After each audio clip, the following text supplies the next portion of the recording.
Welcome to Reread. Today I'm going to go through the two published, one unpublished, Adventures in Hyperspace series by Ryder Wenham. These are written by Scholastic. It's very young readers.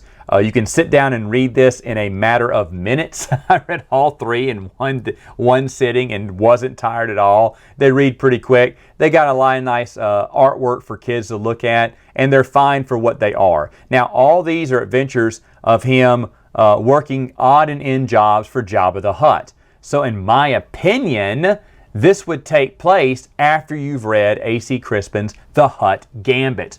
So again, I'm rearranging the timeline. Pray I don't rearrange it more. No, I'm kidding. I probably will. So the first one is called The Fire Ring Race. And it has little to nothing to do with the fire rings. It's just a little way that Han Solo escapes the Imperial, the security officer, Smerdap. Smerdap is basically, they're on a smuggling run for Jabba the Hutt to get him some silk. There's a dress, this lady that Han has run into so many times that boo-hoos and yells a lot. She's a real wench. But her wedding dress has been stolen. It's made of that silk. And Smerdap Han later discovers, has tried to set up Han and Chewie as the culprits, even though it was really him who stole the dress. It's a children's book. I'm not really going to hate on it that much. But Han, on an open comm, gets him to admit that he set them up. And what Smerdap didn't know is that the local authorities were listening in, so they're going to arrest him instead. And Han and Chewie make it on their way. They run through the fire rings to escape Smerdap. It's okay. Like I said, these are just children's stories. I'm not really going to grade them that hard. They're decent for what they are. The next one here is called The Big Switch. That's book number 2 that came out. Han and Chewie are they're delivering water to Jabba's restaurant called Court of the Fountain, and that was in John Jackson Miller's Kenobi book. So there's just a hint of continuity in his little children's book, which I love, of course. Captain Wrench is the villain here, and he has planted a tracking device on the Millennium Falcon, and they find it, put the tracking device in an escape pod. Though Captain Wrench doesn't realize it, he thinks the Falcon's headed toward a black hole, and he'll be darned if Han Solo gets away from him, so he goes too close to the black hole, only to discover it is a ruse. It is the escape pod.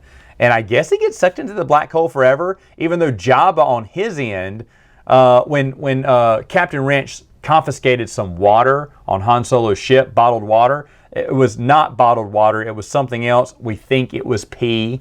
It's kind of hinted that Han's kind of embarrassed to say what was in those bottles. The real water, the real pristine water for Jabba's restaurant is stuck in the Millennium Falcon's tanks.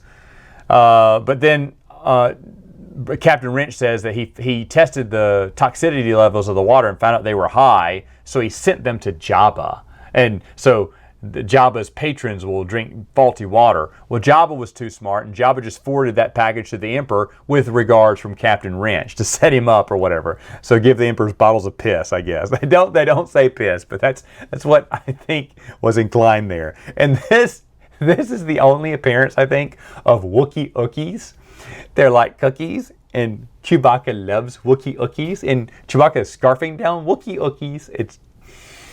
I really love Wookiee Ookies. There should be more Wookiee Ookies. This is just fun. These are children's books, and they're fun. I absolutely love them. Oh, and I've made a mistake. That was the unpublished book 3 there that I just mentioned. I skipped over my notes here. Book number 2 that actually got printed is the Shinbone Showdown. Now, with The Big Switch, you can read that on Joe Bongiorno's website, StarWarsTimeline.net. It was a third one that was going to be published but didn't, but Ryder already had it written, so he released it for everyone. And then there's a great afterword that you must read to show how much study Ryder Wenham did for such a minor children's novel. It's fantastic. But anyway, the second book, my apologies, is the Shinbone Showdown. And Han and Chewie go to Gamorre to get some mushrooms. Jabba makes them bring an interpreter, which is a droid, TC-72. Han does not like droids, so he hates the droid, but the droid is trying to stop Han from making his own deal with the Gamorreans, like haggling over the price of the mushrooms.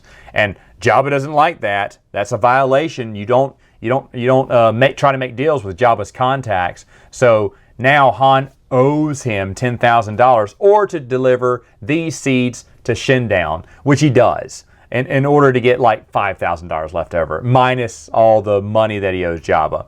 So they agree to do it, but while they get there and they're picking up jewels, the people who mine these jewels are plant people. They're like Groots, if anyone knows the Marvel Universe.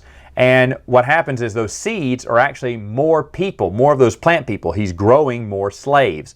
Well, Han and Chewie don't like that, so they break the slaves out, kind of get the upper hand on the Arcana alien who's basically mining the gems, fudge the story with Jabba, say, hey, look, man, all those plant slaves, kind of were not reliable. They kind of rebelled and kind of destroyed everything.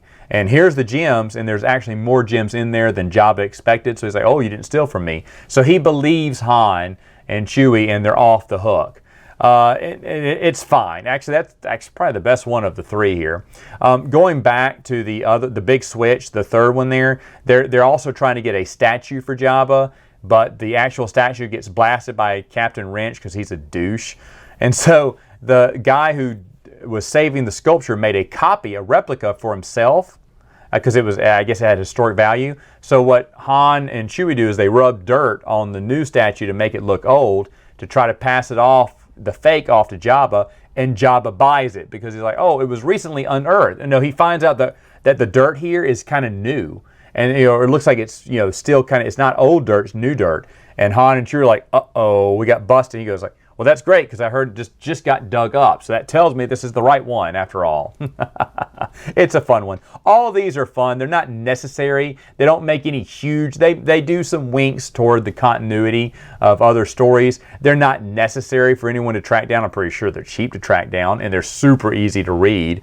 But they're fun for what they were, which was little children's novels. All right, folks, that's it for now. See you next time.